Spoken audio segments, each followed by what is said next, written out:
O Expresso tem uma nova subscrição que lhe dá acesso completo ao The New York Times, com atualidade, jogos, culinária e muito mais. E ainda aos conteúdos exclusivos da SIC Notícias, incluindo o Direto Vertical, a nova e inovadora emissão que se adapta ao seu smartphone. Subscreva em expresso.pt/digital. Expresso. Liberdade para pensar.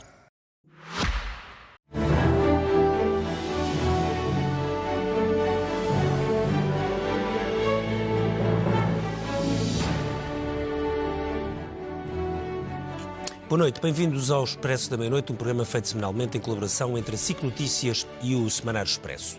Amanhã vai fazer sol. Nunca pensei começar assim um Expresso da Meia-Noite, mas é de facto a notícia mais importante da semana e talvez aquela que os portugueses mais esperavam há tantos dias de chuva inclemente. Uma chuva e vento e tempestades que destruíram boa parte do país, levantando um tema muito complexo que é aquele para o qual vamos tentar olhar neste programa: como é que nos podemos reerguer, como é que podemos olhar para a reconstrução física, também do tecido económico, de muitas casas, de muitas pessoas que perderam muita coisa, de muitas empresas que pararam e de regiões inteiras que estão neste momento perante um desafio económico enorme. Vamos tentar então olhar para perceber qual é de facto a dimensão do desafio que o país tem pela frente.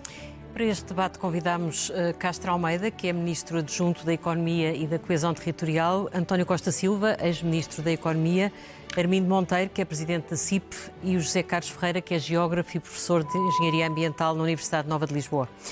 Sr. Ministro, eu começava por si.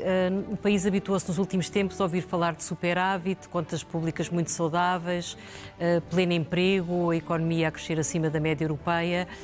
Entretanto, há esta hecatombe que nos deixou completamente de rastos. Tem noção de que a partir de agora vai ter que ocupar um lugar de primazia relativamente ao seu colega das Finanças à mesa do Conselho de Ministros, ou não? Boa noite a todos.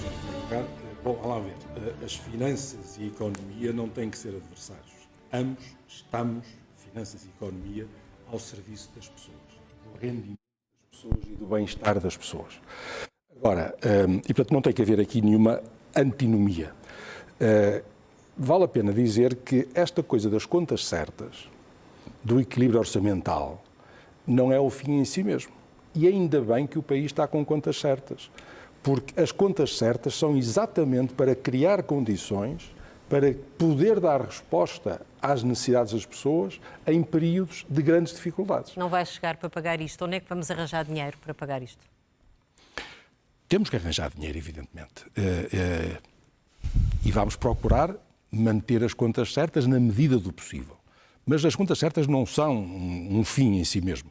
Portanto, se houver necessidade de fazer déficit para garantir condições de conforto e de bem-estar mínimos das pessoas, para garantir o relançamento da economia, para garantir que as empresas não vão fechar, que não vamos perder a capacidade exportadora que hoje temos, se for necessário, teremos que chegar a isso, porque as contas certas são, de facto, um objetivo que tem que estar ao serviço das pessoas. Mas diga-me uma coisa, o Primeiro-Ministro ontem falou, acho que foi ontem, isto são tantas coisas todos os dias, nesta ideia de haver uma espécie de PRR nacional, um programa de resiliência nacional.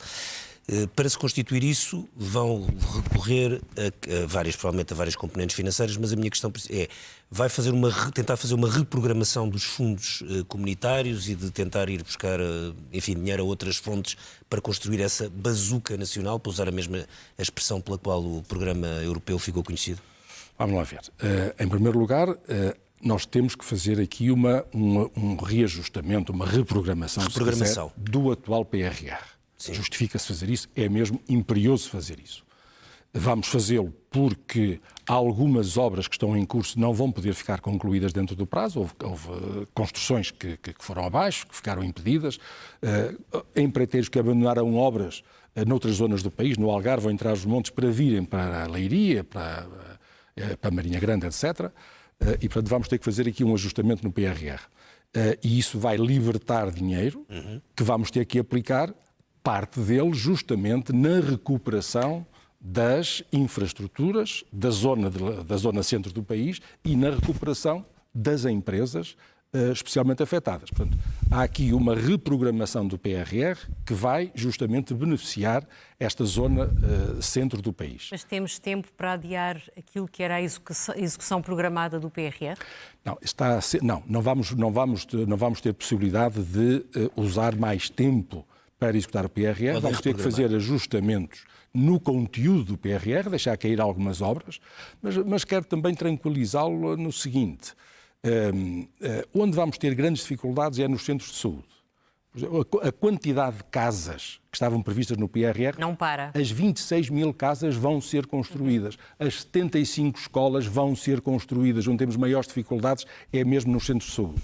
E, portanto, vamos ter que fazer um ajustamento no PRR. Não vamos construir... Não vão ser financiados pelo PRR alguns centros de saúde que estavam financiados pelo PRR, vão ter que ter outra fonte de financiamento, e aquilo que libertamos desta construção vai para fazer apoios às empresas. Diga-me só uma coisa, então, mas não vai ser só o PRR para fazer esta bazuca nacional, não pode ser só esta reprogramação. Não. Então quais são as outras componentes, antes de passarmos aos outros convidados? As outras componentes em traços gerais, e depois temos tempo para detalhar. Não pode deixar, além do PRR, vamos ter o Portugal 2030, que são fundos europeus também, vamos ter Fundo Ambiental, com toda a certeza, vamos ter Banco Europeu de Investimentos, vamos ter Orçamento do Estado. Pelo menos isto, além de coisas mais pequenas, como o Turismo de Portugal, receitas do Turismo de Portugal, etc., que são coisas mais pequenas. Portanto, PRR, PT 2030, Fundo Ambiental, BEI, Banco Europeu de Investimentos e Orçamento do Estado geral. Mas exatamente é isso.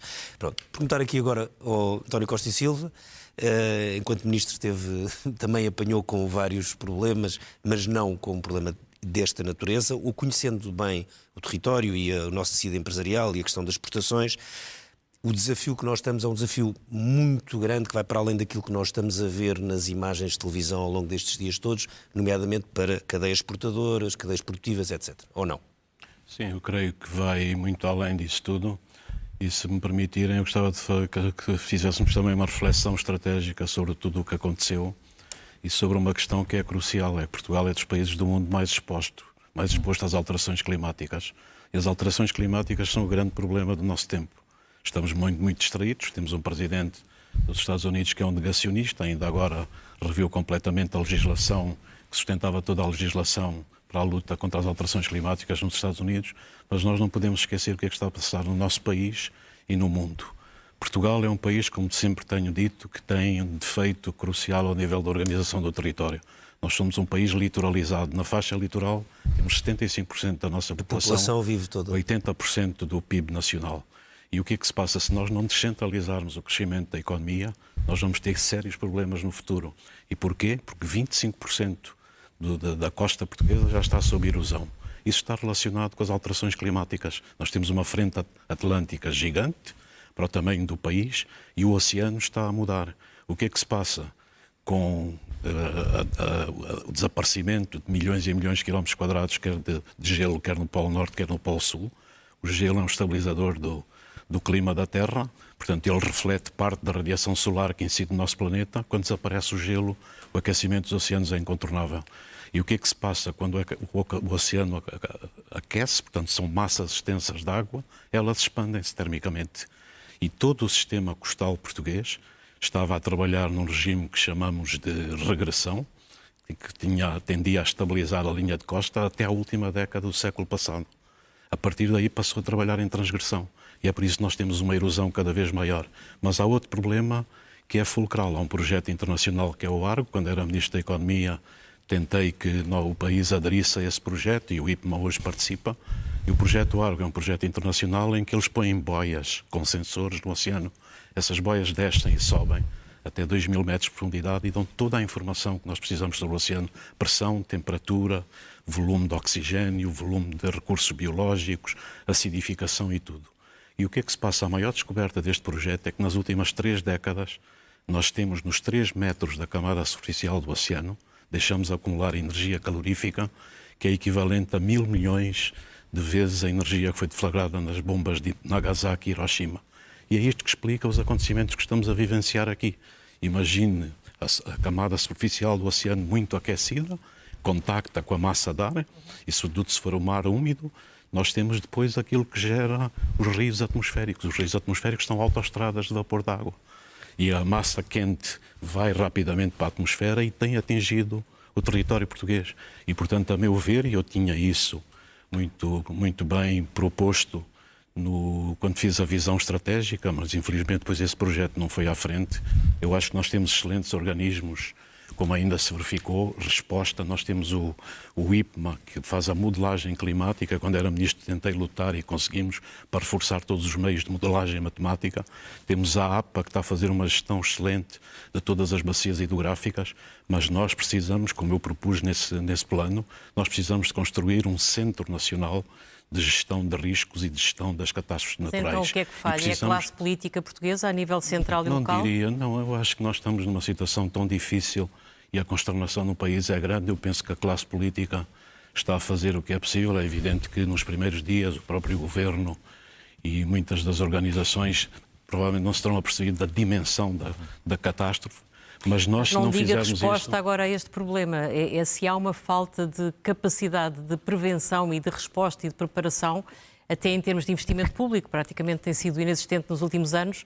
Portanto, se não tem havido uma preparação da classe política exatamente para essa realidade. Repare, eu chamei a atenção há muito tempo para isso. Eu acho que é a única maneira que nós temos. Sabe porquê?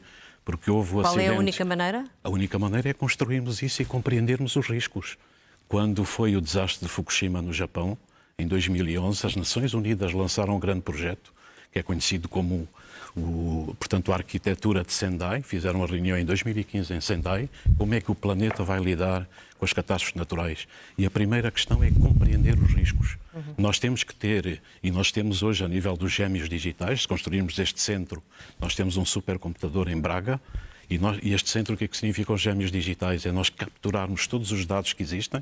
Somos uma civilização hoje que contém dados, tudo e mais alguma coisa, e fazermos um gêmeo digital do território. É um modelo matemático que vai ter toda a informação dos sensores, da fotografia aérea, dos radares e das variáveis cruciais que condicionam depois o comportamento do terreno. Se não fizermos isso, nós vamos reconstruir para depois enfrentarmos novas catástrofes. Então, já passamos ali ao Armindo Monteiro, queria perguntar, já que estamos neste tema, perguntar ao José Carlos Ferreira se é, de facto, agora quando olharmos para este tema, quando já estamos a olhar, está aqui o Ministro da Economia, está aqui também o anterior Ministro da Economia, mas estão a olhar para a reconstrução. Vamos ouvir o Castro Almeida a dizer o que é que... Se nós devemos olhar para isto como uma reconstrução ou olhar para uma reconstrução que vai estar num território com mais riscos do que os estamos habituados. Muito boa noite, cumprimento todos. E o que eu sinto, não é? O que eu sinto e vindo da academia, e aliás, pertencendo ao Centro de Investigação Mar, onde temos uma área de transferência de conhecimento, sinceramente o que eu sinto, não temos falta de conhecimento. Neste momento nós temos muito conhecimento sobre os riscos no território. Nós adquirimos muito conhecimento, por exemplo, eu estive a ver as cheias desde as cheias de 1967, grandes cheias que mataram centenas de pessoas na região de Lisboa, as cheias de 97 no Alentejo, as cheias de 1983, nós adquirimos muito conhecimento em termos de risco. Nós temos cartografia de riscos e temos inclusivamente uma modelação muito avançada em termos da adaptação das alterações climáticas. Neste momento, eu não sei, a maior parte das pessoas não tem ideia, eu ouço muitas vezes as pessoas a dizerem que nós não estamos ou não temos planos de adaptação às alterações climáticas ou planos de ação climática, não é verdade. Neste momento, Portugal é o 12º país no mundo com mais instrumentos de adaptação. Por exemplo, nós temos cerca de, só para termos uma ideia, 96% dos nossos municípios já estão cobertos com qualquer instrumento de adaptação ou de ação climática. O problema está no... Olhando para o que aconteceu nas últimas 3 semanas, diríamos que nada disso corresponde à realidade. Já lá vamos. Não, os instrumentos existem, os planos existem, estão muito bem feitos. Mas, por exemplo, onde estamos a falhar, mas que estamos a cumprir mais que a média europeia, por exemplo, os planos de ação climática, 150 dos nossos municípios já têm um plano de ação climática, falta a outra metade, mas já passou um ano desde a sua, que era obrigatório, temos esses planos de ação climática. E depois vamos ver que estamos no tal 12º lugar, se temos em consideração que os 3 primeiros lugares não são ocupados porque nenhum país cumpre, nós estamos no 9º. E nos instrumentos, eu participei em alguns, em planos municipais, locais de adaptação a alterações climáticas, regionais como a área metropolitana de Lisboa, ou municipais como Setúbal, Palmela e outros que são realmente bastante bons. Estes planos existem. Estes planos têm, inclusivamente, medidas estruturais identificadas. E o que é que falta? A pergunta é essa, é pô-los na prática. Nós não precisamos nem mais estudos. Nós sabemos muito bem a realidade. Precisamos primeiro, acha que agora há essa possibilidade? Eu penso que é uma oportunidade de ouro. Não é? E espero que daqui a 5, 6 meses eu esteja aqui convosco a falar sobre os incêndios, não é? Porque não aprendemos nada com o passado. Mas consegue perceber o que é que leva as pessoas a não porem em prática esses planos? Há claramente, estou a falar de uma decisão, estou a falar de uma dimensão académica e depois há uma dimensão técnica e há uma dimensão política. Okay. Portanto, a decisão política é claramente, neste momento, é crucial decidir efetivamente para onde é que vão os nossos recursos. E neste momento, por exemplo, nos planos que participei, por exemplo, no Plano Metropolitano de Adaptação às Alterações Climáticas e nos vários locais, existem medidas muito concretas e algumas delas, se tivessem sido implementadas, certamente hoje não teríamos consequências tão negativas como estamos a ter neste momento, mas medidas de pormenor. Este é um problema. Depois podemos avaliar outras dimensões, que é a implementação dos nossos instrumentos de gestão do ordenamento do território. É extremamente difícil em Portugal implementar um plano diretor municipal. Um plano diretor municipal leva 20 anos a ser feito. Quando ele é aprovado, não tem nada a ver com a realidade. É o nosso principal instrumento de ordenamento do país. Portanto, tem que haver aqui também uma estratégia de facilitar que estes instrumentos sejam eficazes, sejam rápidos, sejam céleres. Porque o que nós temos em termos de gestão do território, de instrumentos neste momento de ordenamento do território, não são instrumentos adequados à realidade e aos tempos atuais. Isto também tem que mudar e com urgência. É uma das dimensões estruturais que têm que ser feitas. Estes instrumentos têm que ser rápidos e céleres. Armindo Monteiro, isto é uma tragédia para o mundo empresarial português. Nós temos muitas pequenas e médias empresas, algumas delas que estão naquela situação um bocadinho tente não cais. O que é que acha que o impacto destas 3 semanas pode provocar nesse tecido? Olá, boa noite. É de facto uma ocasião que nós todos gostaríamos que não tivesse acontecido, mas se aconteceu, vamos aprender com esta lição. Vamos aproveitar esta dificuldade para reerguer o país em melhores condições. E se é verdade que esse aspecto que referiu é um risco, nós precisamos de ter primeiro consciência de 3 coisas. A primeira é que nós somos um país com necessidades abundantes e recursos escassos. E é preciso assumirmos isso. Seria melhor que fosse ao contrário. Tivéssemos necessidades escassas e recursos abundantes. Mas não. Nós somos um país que não tem a prosperidade que às vezes julgamos que tem. E por isso, quando temos estas circunstâncias, ficamos todos um bocadinho muito aflitos. E é importante nós planearmos, desde logo nas empresas, ter a capacidade de deixar nas empresas uma base, uma reserva, que neste momento é exaurida por força dos impostos. Quando nós dizemos que os impostos são elevados, não é para fazer chegar mais dinheiro aos acionistas. É para que as empresas tenham uma bolsa, uma capacidade para fazer aquilo que o Sr. Ministro muitas vezes diz, permitir os investimentos de futuro. Deixar uma reserva, uma formação de capital. E isso não acontece. Mas tem ideia de qual é o número de empresas que pode ficar numa situação verdadeiramente crítica? Há neste momento 2 circunstâncias. Há uma circunstância de... Não nos esqueçamos que aquela zona é uma zona de resiliência. É talvez uma das zonas mais empreendedoras do país.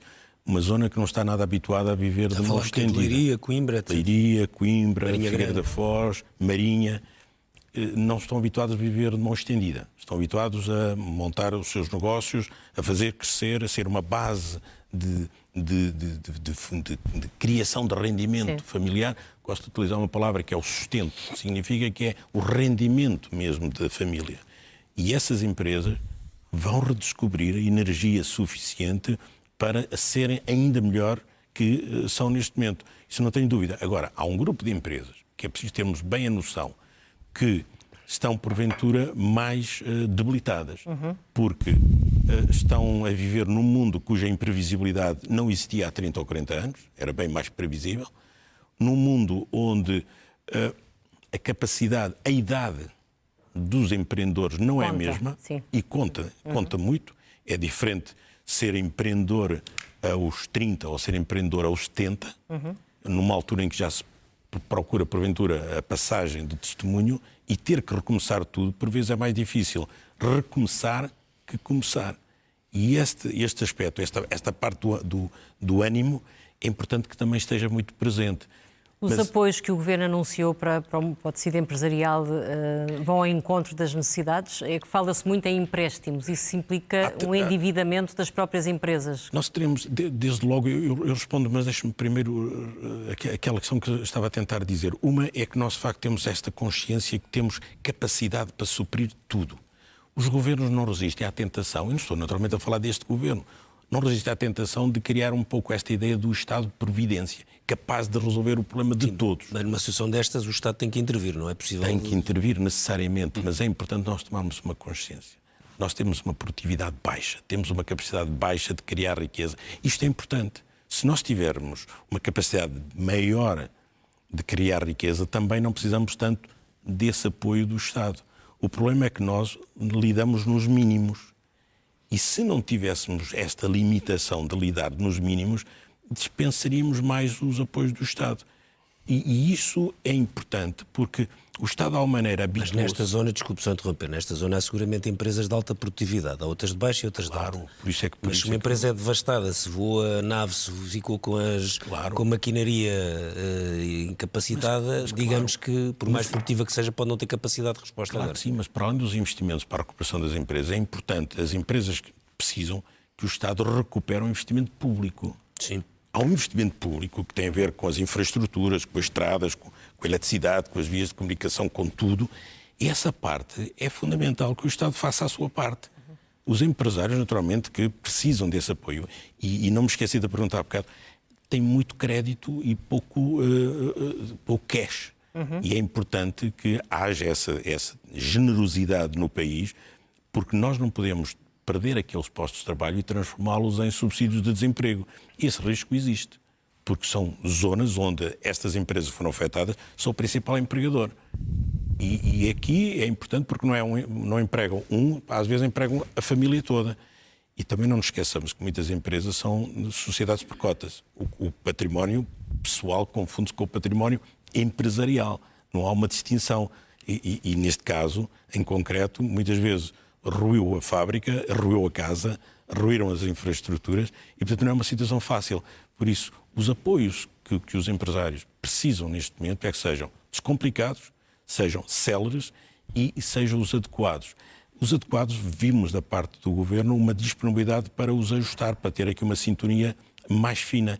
E é isso que seguramente vamos precisar, porque neste momento há situações diferentes. Há situações em que é necessário ligar a energia, e há outros em que é necessário recuperar capital circulante, capital fixo, os próprios circuitos de comercialização, a integração nas cadeias de valor e nas fileiras, que neste momento nós já tínhamos conquistado e que estamos a perder, porque esta política do just-in-time não é compatível. Sim, ficamos fora das cadeias. Ficamos fora das cadeias e não é compatível, não vão ficar à nossa espera. Por isso, temos agora uma oportunidade, e eu gostava de ver isto como uma oportunidade, para transformarmos ainda empresas ainda mais resilientes, ainda com mais força, com mais vigor e, naturalmente, com a generosidade do país que olhe para uma zona, porque se não o fizer agora e se não tivermos esta capacidade de nos reerguer, e esta é a palavra, reerguer um tecido empresarial que é a base do rendimento, é a base da economia, são as empresas que criam o rendimento.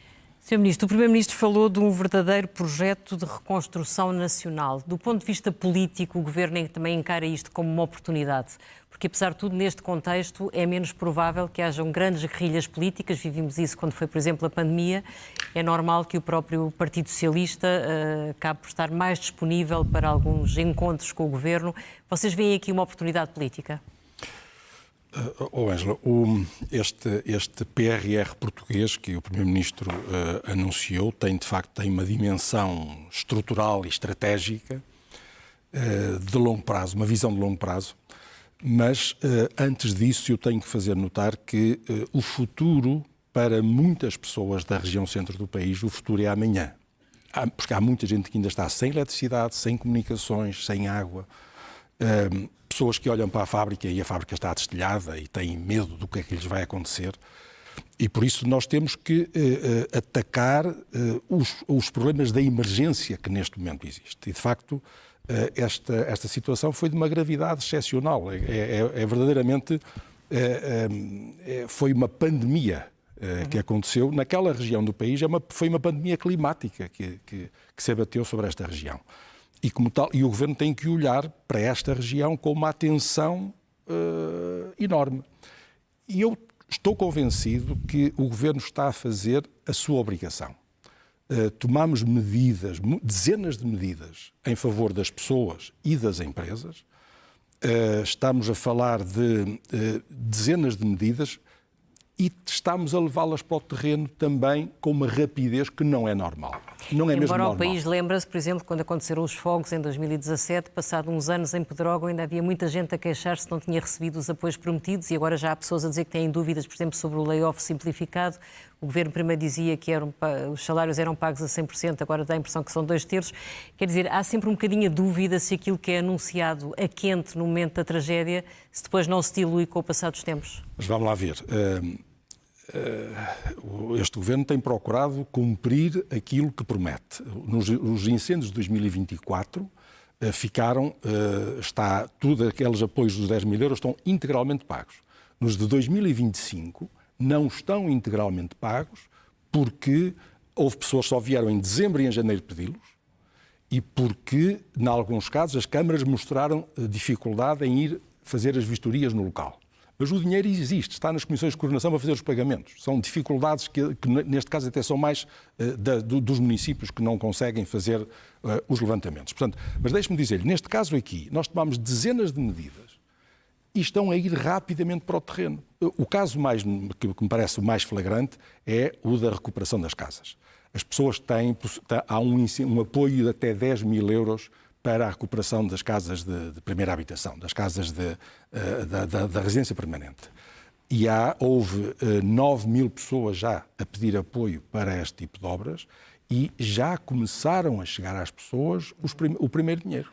A Comissão do Centro e a Comissão de Lisboa já começaram a fazer pagamentos destes apoios. No caso das empresas, há quase 4 mil empresas que pediram apoios, no caso da linha de crédito, e no valor já de 900 milhões de euros.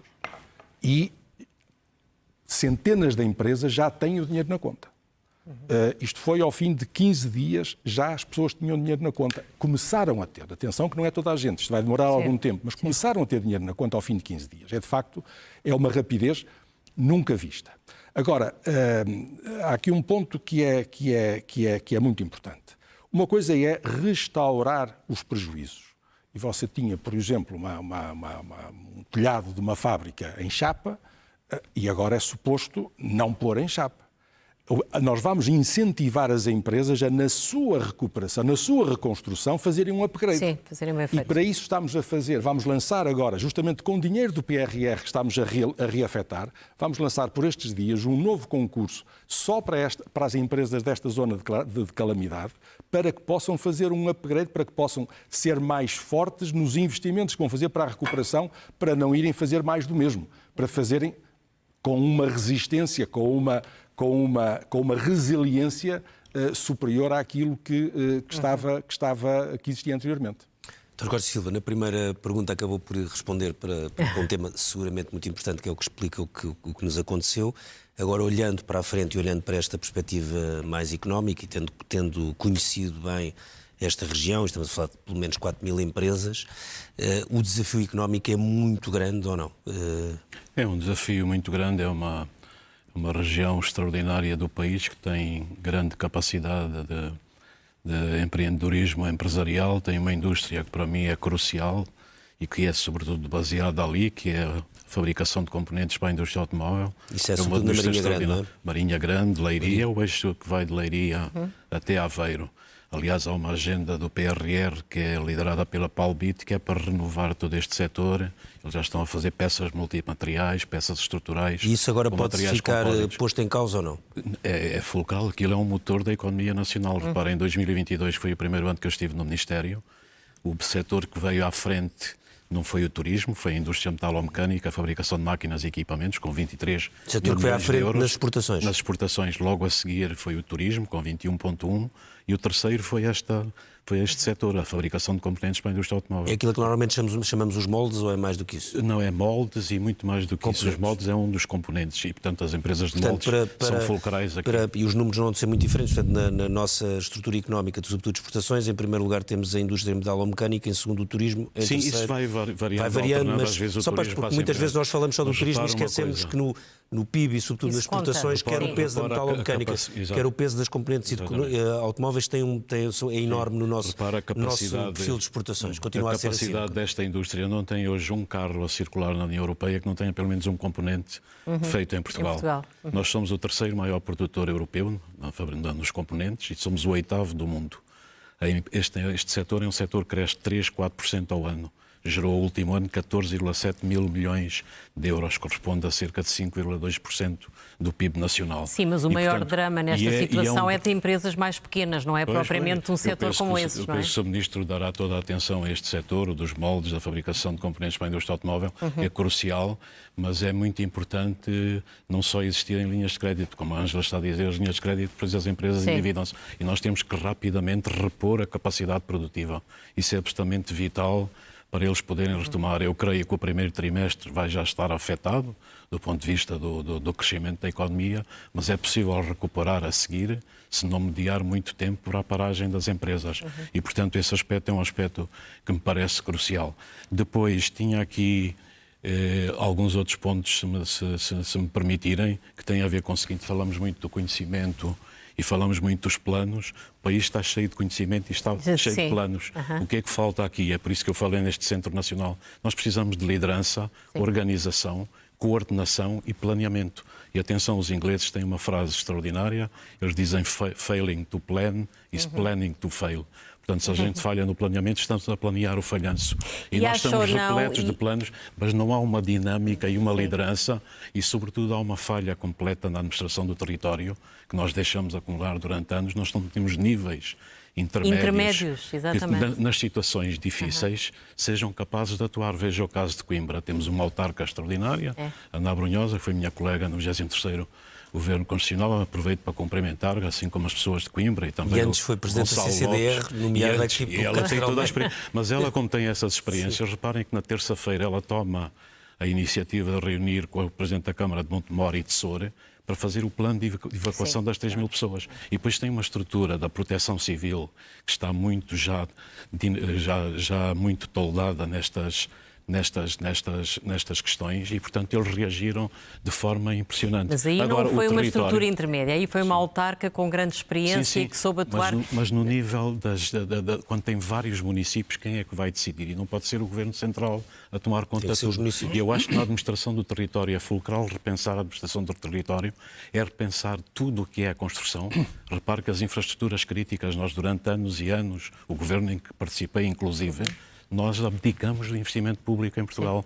O investimento público cinge-se àquilo que são as contrapartidas dos fundos europeus. E o país tem que ter investimento público para definir as suas prioridades, para não estar sempre formatado pelo standard da União Europeia. E agora é preciso fazer esse investimento público. Mas quando fala de estruturas intermédias, está a pensar, por exemplo, na questão das regiões, é que agora já apareceram autarcas e termos defensores da regionalização que veem aqui uma oportunidade para relançar esse debate. Eu acho que, Ângela, nós temos que revisitar aquilo que são os pensadores que o país teve ao longo do tempo. E temos pensadores como o engenheiro João Cravinho na área do território. E o relatório que ele fez foi à Assembleia da República. Foi discutido em 2018 e foi aprovado em 2019 e publicado. E ele fala de autarquia-região. É a figura, quer dizer, de autarquias que permitam, portanto, preencher este vazio e depois ter condições para se operar no território. Chamava a atenção também para as infraestruturas críticas. Nós temos infraestruturas e eu acho que o desabamento do tapete da A1 é um grande sinal para todos. Nós não podemos esquecer que a Direção-Geral do Território, nós podemos dizer que temos muitos planos, mas quando olha para a Direção-Geral do Território e o último relatório, nós temos 27 mil edifícios no país que estão construídos em zonas de risco, algumas zonas de cheia.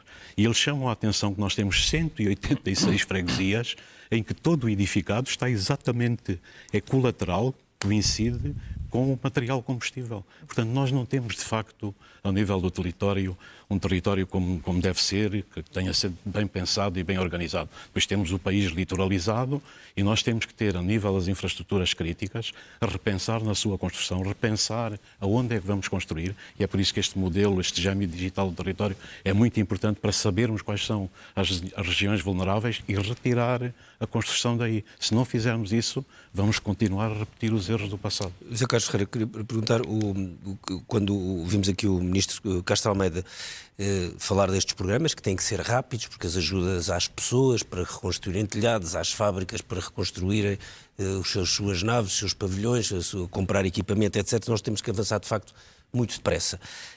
Normalmente, às vezes, a pressa não é muito boa conselheira e, neste caso, nós temos que atuar depressa por razões quer individuais, quer das famílias, quer das empresas, quer todos os equipamentos do Estado que ali há naquelas regiões de saúde, educação, etc. E depois as infraestruturas tipo estradas e por aí fora. A minha questão é, que conselhos é que dava para que esta pressa que tem que existir consiga, de facto, aquela maior resiliência que o Ministro e que o Primeiro-Ministro também apontaram como uma ideia de ser foi este plano de uma espécie de PRR português. Certo. O conselho que poderia dar e que posso dar é que celeridade sim, mas não a todo o custo. Em termos ambientais, por exemplo. Não faz sentido só porque, por exemplo, vou dar um exemplo dramático. Temos um bairro com 200 pessoas que está numa área de risco e que as pessoas ficam... Por exemplo, um desabamento, como está a acontecer, por exemplo, em Porto Brandão e Almada, Sim. As pessoas ficam sem casa. Não é? Então, agora temos uma via expressa, ou via reverde, ou via rápida, para construir essas casas. Não podemos ocupar aquele território outra vez. Temos que encontrar outros. Ou seja, o que está a dizer é que pode não se poder construir de novo ali. Pode não se construir de novo ali. Ou seja, sim, rápido, mas de uma forma mais correta, mais adaptada ao risco, se é isso que nós estamos a falar.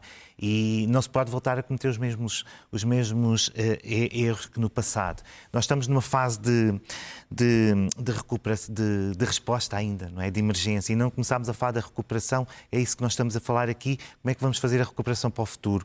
E se eu anteriormente disse que é necessário que os nossos instrumentos de gestão do território sejam céleres, porque não é aceitável que o nosso principal instrumento de gestão do território não seja operacional porque não é célere, porque tem que ir à CCDE, porque tem que ir às instituições, enfim, toda esses passos que atrasam todo o processo, os investimentos também têm que ser rápidos, mas também temos que respeitar efetivamente todas estas áreas de risco, porque senão vamos fazer investimentos outra vez mal feitos em áreas de risco. Portanto, esta é a fase. E nesta fase seguinte, temos várias fases, não é? Temos a fase, por exemplo, da engenharia. A engenharia tem que entrar no terreno, tem que ir ver como é que estão as nossas infraestruturas críticas. Nós temos, por exemplo, quando nós vemos uma equação de risco, temos a perigosidade, temos as pessoas vulneráveis, temos equipamentos vulneráveis, depois como é que se calcula o risco? O risco, vamos ver que muitas vezes é amplificado porque, por exemplo, faz sentido ter coisas tão básicas, um quartel de bombeiros na primeira linha de um tsunami. Faz sentido ter um quartel de bombeiros ou um centro de saúde na primeira área de maior risco sísmico? Não faz. E temos tantos nessa situação. Ou seja, há muito trabalho a fazer para recuperar. Temos que aproveitar, por exemplo, esta situação para respeitar de uma vez por todas as áreas de risco que existem nos planos diretores municipais, respeitar uma vez por todas as áreas de risco que existem nos programas da orla costeira, já que falou na litoralização, são instrumentos da API e do ICNF que estão disponíveis e temos que os respeitar. Respeitar é cumprir o que lá está. É tão básico quanto isto. E não resistir à dificuldade, por exemplo, de demolir edifícios que estão ilegalmente construídos em áreas de risco. Portanto, neste momento há que haver coragem política para edifícios que foram construídos em áreas de risco têm que ser demolidos, ponto. Porque senão põem outros em risco. E, por outro lado, edifícios que legalmente estão construídos em áreas de risco, o que é que nós temos que fazer? Criar um instrumento financeiro ou de compensação e dizer às pessoas, olha, vai ter que sair daqui, está aqui a compensação. Portanto, nós temos que olhar disto de uma forma realmente para a frente e nesta situação de tirar as pessoas em risco e não voltar a colocá-las em risco. Só para concluir, até porque a prevenção certamente será muito menos, o análise custo-benefício, a prevenção será muito menos onerosa do que o que está a acontecer agora. Não é? Armindo Monteiro, tendo já dado aqui 2 vezes a volta à mesa, com as informações que o Ministro Castro Almeida deu, aqui acha que isto que está a ser posto em cima da mesa é suficiente para as empresas? Ou seja, nós tivemos situações como a da pandemia, onde já experimentámos várias situações de larga escala, já tivemos outras situações em que tivemos que, enfim, vários governos tiveram que fazer, também aqui os exemplos dos fogos, etc. A minha questão é, acha que isto é o que é necessário? Desde que corra bem, estes instrumentos chegam ou são, sobretudo, razoavelmente suficientes? A primeira, eu insisto nisto, é anímica. Eu insisto neste ponto. Eu sei que é necessário dinheiro, é necessário meios materiais, mas é necessário nós conseguirmos criar força anímica numa zona que está, neste momento, bastante debilitada. Então o seu apelo é, antes de mais, aos próprios empresários, é isso? É os empresários sentirem o apoio de todos que não estão sozinhos. Os empresários, neste momento, precisam de sentir isso para que consigam concentrar-se. Imaginem o que é alguém que tem um projeto de vida que desapareceu. E há seguramente vários casos. E há vários casos. Desapareceu um projeto de vida, muitas vezes a parte empresarial e a parte pessoal, a casa onde residem e o carro. E agora... Sim, mas sem apoios e apoios céleres não há força anímica que resista, não é? Mas pode desistir de ser empresário. E aquilo que eu queria aqui insistir é: não podemos deixar que desistam de ser empresários. Que tenham essa resiliência, que tenham essa vontade, essa motivação. E para que isso aconteça, naturalmente, é preciso que haja apoios e haja generosidade nacional. E essa generosidade não pode ser só com empréstimo. Deixe-me fazer-lhe uma pergunta com linhas de crédito. Que parece um bocadinho à margem, mas que eu acho que vai acabar por surgir um dia destes. Estava em cima da mesa uma reforma da legislação laboral. Acha que faz sentido, neste contexto em que o emprego levou um soco, que essa legislação laboral avance no sentido em que estava previsto? Absolutamente. Agora ainda faz mais sentido. Porque neste momento, e é terrível, que um sindicato tenha proposto, neste contexto, cuja solução é trabalhar 4 dias por semana e reduzir a carga horária semanal. No momento em que precisamos trabalhar mais e melhor, é incrível que haja parceiros sociais que propõem exatamente ao arrepio essas soluções. E por isso a resposta provavelmente também é incrível uma legislação que tornará mais fácil dispensar trabalhadores. Podemos discutir isso, porque esta legislação não o faz. Nós podemos discutir isso e eu tenho muito gosto em discutirmos Sim, mas isso. Não será para agora. Exatamente, tenho muito gosto em discutirmos isso. Esta legislação é uma legislação que ainda assim fica aquém do que é necessário. Mas, por exemplo, nós estamos a pedir uma necessidade de ter mais trabalhadores estrangeiros. E é importante que tenhamos mais trabalhadores estrangeiros.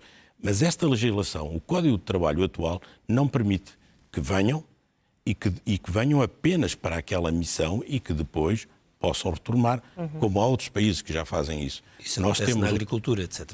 Mas aqui não é uma atividade sazonal, aqui é um contrato a termo incerto com determinadas características. Então, e por isso... Então deixe ir ao Sr. Ministro. Sr. Ministro, este governo teve legislação no sentido de regular e ao regular, dificultar a vinda de imigrantes para Portugal. Já havia necessidade de mão de obra com o PRR, agora presumo que vão ter claramente que flexibilizar a entrada de imigrantes. Nós precisamos de mão de obra, manifestamente, e queremos que os imigrantes venham e tenham condições de dignidade. É apenas isso. Se tiverem condições de dignidade, venham e venham muitos. Se não tiverem condições de dignidade, concretamente ter trabalho e ter casa para viver, então não faz sentido que venham, que é adensarmos os nossos problemas e não resolve nenhum dos nossos problemas, nem deles. Agora, eu gostava de ir aqui a um ponto que foi focado muito brevemente, tem a ver com o escalão regional que possa resolver este tipo de problemas. Eu faço notar que esta calamidade que se abateu sobre a região centro foi uma coisa absolutamente anormal. Sim. E porque foi anormal, nós fomos por uma solução também extraordinária, que foi nomear uma estrutura de missão, nomear o Paulo Fernandes como responsável pela coordenação de um processo que é anormal. Ex-presidente da Câmara do Fundão. Sim. Exatamente. Agora, em condições de normalidade, nós temos este governo é tudo menos centralista. Nós não somos mesmo centralistas. Estamos a fazer um processo de descentralização para os municípios e de desconcentração para as CCDRs. Estamos a reforçar as CCDRs. Vão ter agora competências na área da educação e na área da saúde, na área da agricultura, mais competências na área do ambiente, da cultura. que não tinham no passado, porque justamente queremos fazer uma desconcentração para as CCDRs de forma coordenada. Eles vão todos sentar-se à mesma mesa na Comissão de Coordenação, um vice-presidente de cada uma das áreas, vão sentar-se para fazer uma desconcentração. Não acha que não faz sentido coordenada. relançar o tema da regionalização, que o seu ex-colega de governo e agora Presidente da Câmara do Porto veio esta semana dizer que tem que se voltar a pensar nas regiões? O que estamos a fazer é, nós temos que aproximar o poder do local onde estão os problemas. Este é o princípio. As decisões são tão mais acertadas quanto mais forem tomadas próximo do problema. E estamos a fazer o processo de desconcentração. Se o país quiser depois regionalizar, ou seja, eleger os responsáveis regionais, isso primeiro tem que se levantar, tem que desencadear um processo de referendo e os portugueses logo dirão se querem ou se não querem. Este governo já disse que não vai desencadear nenhum referendo para a regionalização. O que estamos a fazer, o objetivo é desconcentrar, aproximar dos locais onde são tomadas as decisões, sem fazer a regionalização, que significaria eleger os responsáveis. Só uma última coisa. Antes de segunda-feira vamos ter Ministro da Administração Interna? Isso tem que perguntar ao Primeiro-Ministro. Sim, senhor, muito obrigado a todos. Vamos à primeira página do Expresso. A capa do Expresso tem uma única palavra em grande, reerguer, e com uma série de fotos do rastro da destruição deixado pelas tempestades, imagens da Ruda dos Vinhos, de Coimbra, de Leiria e de Carcavelos. Vai demorar 1 ano a reconstruir todas as estradas destruídas. Os autarcas alertam para perigo escondido em várias infraestruturas, incluindo pontes, diques, vias e encostas. O Governo já pediu uma avaliação, mas não diz quais são as obras prioritárias. Temos também a notícia na capa do Expresso de que o Ministério Público abriu um novo inquérito à construção da casa de Luís Montenegro. Desta vez, o Ministério Público investiga uma alegada discrepância entre o custo da construção e as faturas emitidas. E não temos na capa do Expresso, mas eu gostaria de chamar a atenção para a capa da revista do Expresso, que traz um grande perfil de António José Seguro, com um título bastante sugestivo, A Crónica de um Bom Rapaz. Termina aqui o Expresso da meia-noite. Nós voltamos dentro de uma semana. Já sabe, amanhã volta o sol. Temos que aproveitar e, sobretudo, para ter ânimo para a reconstrução e para o desafio que temos todos pela frente. Muito obrigado. Um bom fim até de para a semana. semana.